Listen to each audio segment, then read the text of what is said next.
Nah, Assalamualaikum warahmatullahi wabarakatuh. Waalaikumsalam warahmatullahi wabarakatuh. Baiklah, Assalamualaikum warahmatullahi wabarakatuh. Sebelumnya kita akan memulai perkuliahan hari ini dengan membaca Ulumul Quran, yaitu baca Al-Fatihah. Kepada orang tua kita, semoga kita berikan hari ini bisa bermanfaat. Baca Al-Fatihah, mulai.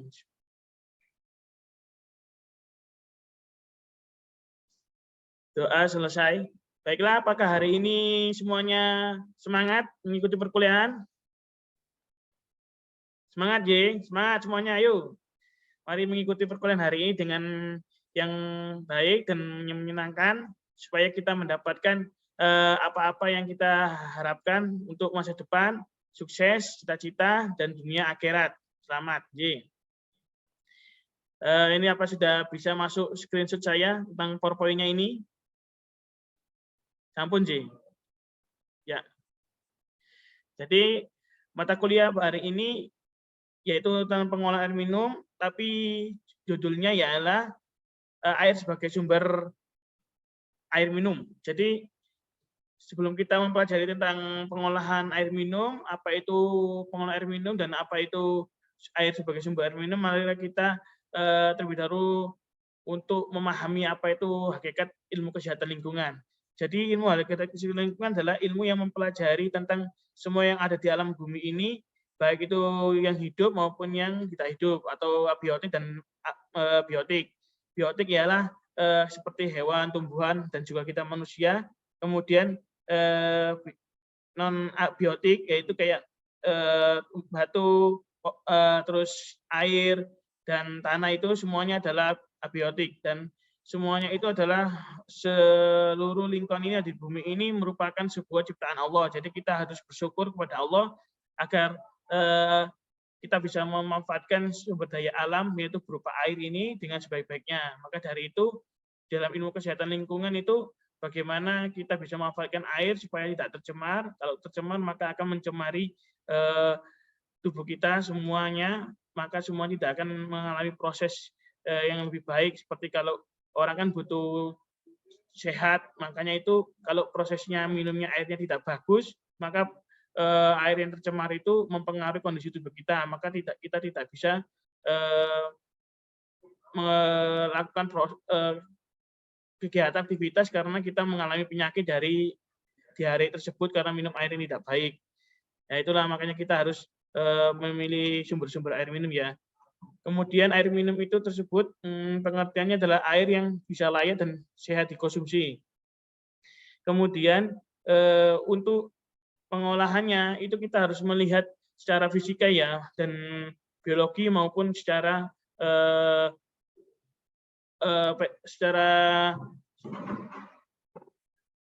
secara kimia, fisika, dan biologi. Jadi kita bisa melihat kondisi fisik air itu, apakah air tersebut itu bisa dikelola melalui bau, rasa, dan warna, dan secara biologi melalui bakteri uji coba E. coli dan M. coli, dan secara kimia yaitu BOD, COD, besi, mangan, dan lainnya itu kita bisa labkan itu, nanti disesuaikan dengan baku mutu Permenkes tahun 2010 ya, tentang kesehatan lingkungan, kualitas kesehatan lingkungan air ya, air minum, persyaratan kualitas air minum. Jadi bahan baku air itu sumbernya yaitu dari air minum sendiri, itu dari mata air kayak air tanah dangkal, air tanah dalam, terus air hujan dan air sebagainya itu.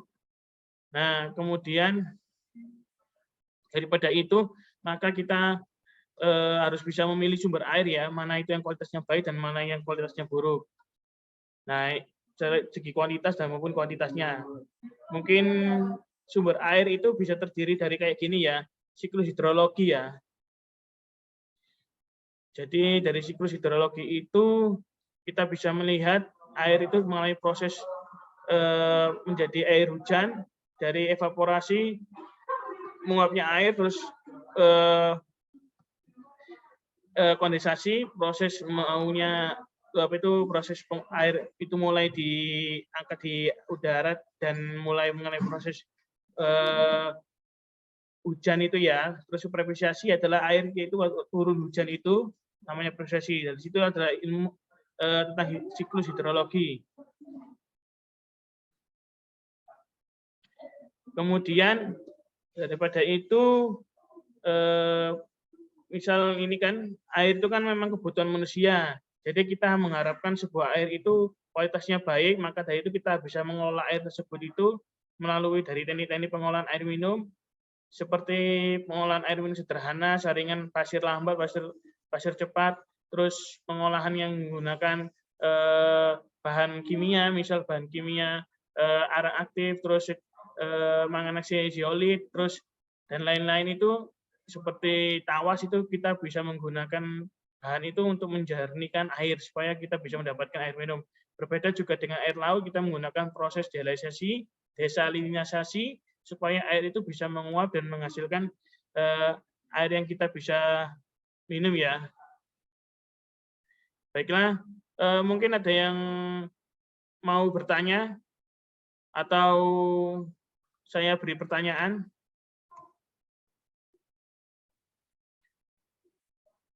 Mungkin Mbak Widya mungkin tahu apa pengertian air minum secara segi kesehatan lingkungan.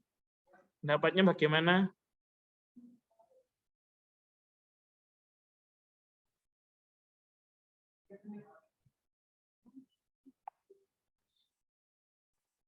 Jadi pengolahan air minum itu menurut kesehatan lingkungan itu bisa dikatakan juga bagus karena dalam kesehatan lingkungan itu kan air itu kan kalau bisa diminum itu memang harus mulai proses-proses ya. Misal kayak proses dari input, terus proses proses kayak koagulasi, volkulasi, dan sedimentasi.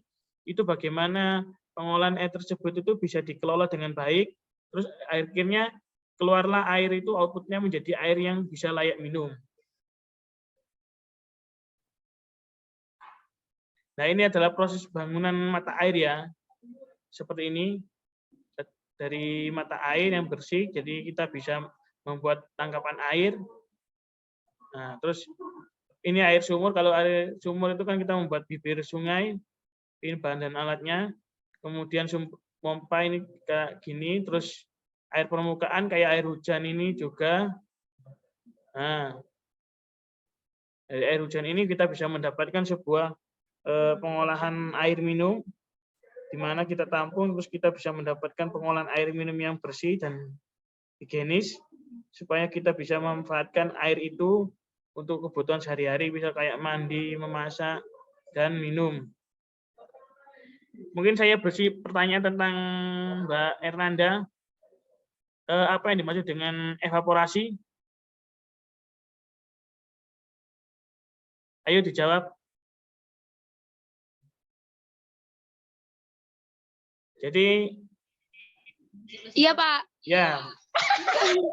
Evaporasi itu kayak penguapan, Pak. Ya, benar. Jadi evaporasi itu kayak penguapan ya. Jadi kalau kita menggunakan istilah-istilah asing dalam ilmu lingkungan itu ada istilah evaporasi gitu. Itu namanya penguapan. Kemudian Mbak Rizky, apa yang dimaksud dengan kondensasi?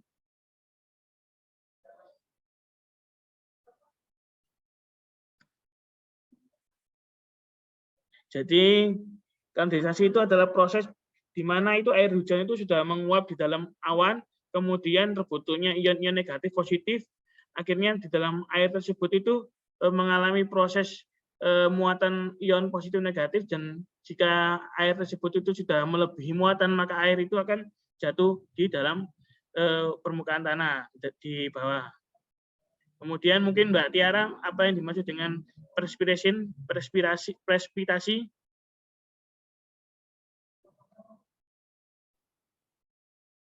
Ayo Mosa, ayo jawab. Nanti dapat nilai bagus kalau bisa menjawab.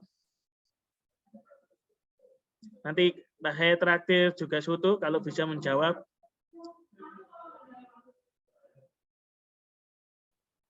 Jadi untuk Mbak Tiara ya. Jadi precipitation itu adalah di mana air hujan itu turun di bawah permukaan bumi yang mengalami proses setelah mengalami proses kondensasi dan akhirnya air itu seperti kita di rumah itu kan kita hujan-hujanan itu waktu kecil itu kan ya. Jadi air itu mengalami proses precipitation. Kemudian Mas Eko ini apa bisa dimaksud dengan transpirasi?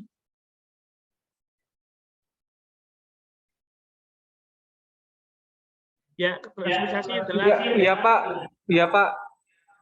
Maaf Pak tadi ke belakang. Apa Pak pertanyaan tadi Pak? yang dimaksud dengan transpirasi. Transpirasi merupakan proses menetesnya air dari tumbuhan atau dari yang sejenisnya begitu Pak. Ya benar. Kita beri aspirasi yang bijak kayak tadi Mbak Ernanda dan Pak Eko, Mas Eko. Semoga ilmunya bermanfaat dan semoga kayak Allah. Nah, kemudian untuk tugasnya ya, tugasnya ini agak sedikit mudah. Kita membuat sebuah makalah mudah yang berisikan satu tentang teknik pengolahan air dari sumber air tanah untuk kelompok 1, untuk kelompok 2 teknik pengolahan air dari sumber permukaan dan kemudian teknik pengolahan sumber air untuk kita bisa bagi masing-masing. Ya mari kita mengakhiri video ini. Apabila ada yang mau bertanya, silakan bertanya.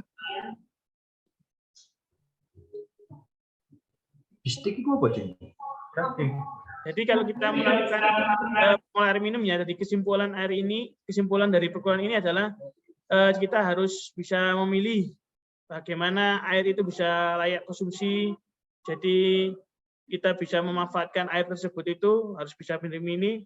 Soalnya setiap apapun yang di dalam dunia ini adalah sebuah karunia Allah, maka dari kita harus bisa memanfaatkan sebesar-besarnya, sebaik-baiknya apa yang diberikan oleh Allah tersebut kepada kita, agar kita bisa hidup di bumi ini dengan keadaan yang baik, keadaan yang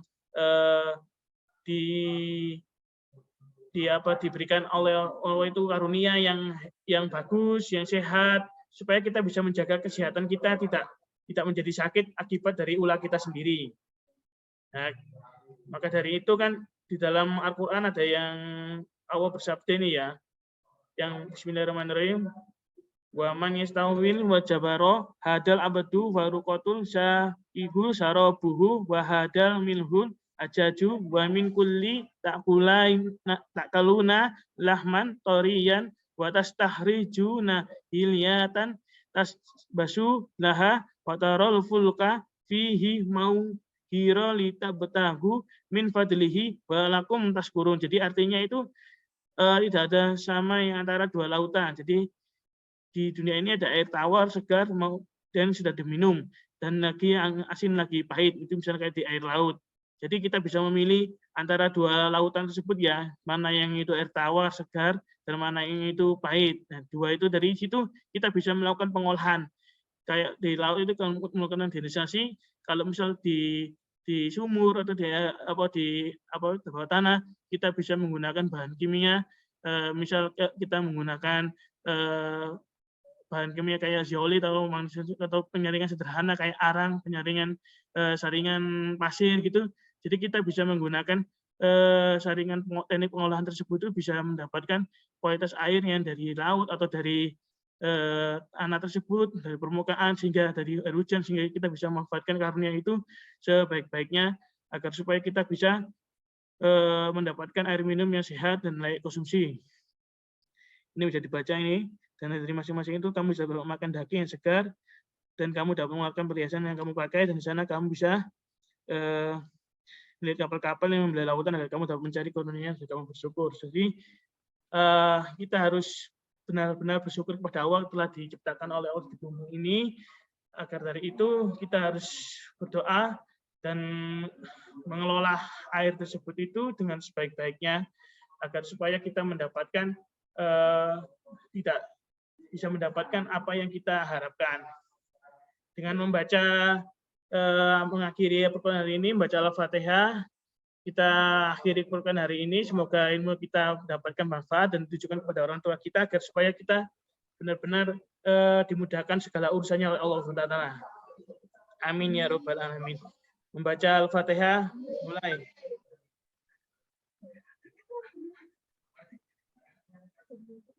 Jadi semangat ya semuanya ya. Aku harap semuanya bisa sukses semuanya, dunia akhirat, cita-citanya semuanya terkabul semuanya. Oke, apa yang diharapkan. Terima kasih. Wabillahi taufiq wal hidayah. Wassalamualaikum warahmatullahi wabarakatuh. Warahmatullahi wabarakatuh.